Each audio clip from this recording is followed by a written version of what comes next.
আপনাদের মাঝে আজকে আমি একটা ছোট্ট ভিডিও নিয়ে আসলাম। পুরো ভিডিও দেখাচ্ছি না, কিছু কিছু ভিডিও দেখাবো। আপনারা দেখেন, শরীরটা বেশি ভালো না, রান্না করতে পারি না। আজকে আবার একটুখানি লাল পাতা দিয়ে একটু পাতুরি খেতে মন চাইলো, একটু পাতুরি বানাচ্ছি, সেটাই আপনাদের সাথে শেয়ার করলাম। দেখেন, ইলিশ মাছ দিয়ে লাউ পাতা দিয়ে পাতুরি বানাচ্ছি।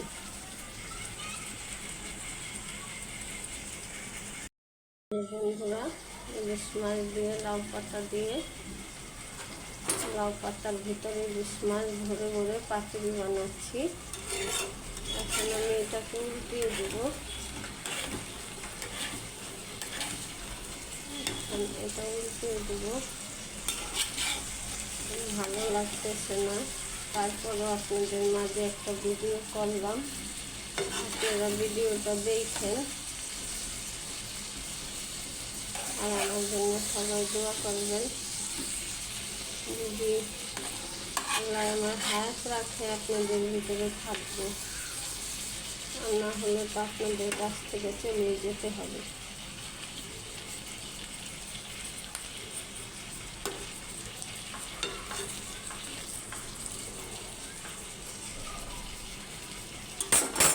এই পাতুরিটা খেতে খুবই সুস্বাদু হয়, আমার কাছে খুব ভালো লাগে।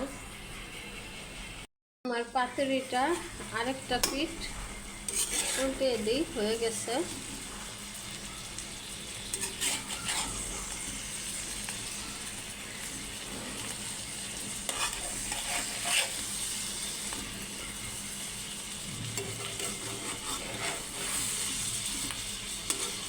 এইভাবে একবার আপনারাও বাসায় বানিয়ে খাওয়া ট্রাই করে দেখেন, খুবই ভালো লাগে খেতে আর খুবই সুস্বাদু। মাছটা আমি আগে একটু হালকা কষিয়ে নিয়েছিলাম, তেল পেঁয়াজ মরিচ যা যা লাগে বেতন সব দিয়ে আমি সুন্দর করে মাছটাকে কষিয়ে নিয়েছিলাম। তারপরে বন্ধুরা, আমার পাতুরিটা হয়ে গেছে, পাতুরিটা আমি নামিয়ে নেব। এখানে ভিডিওটি শেষ করে দিলাম। ভালো থাকবেন, আল্লাহ হাফেজ বন্ধুরা, টাটা।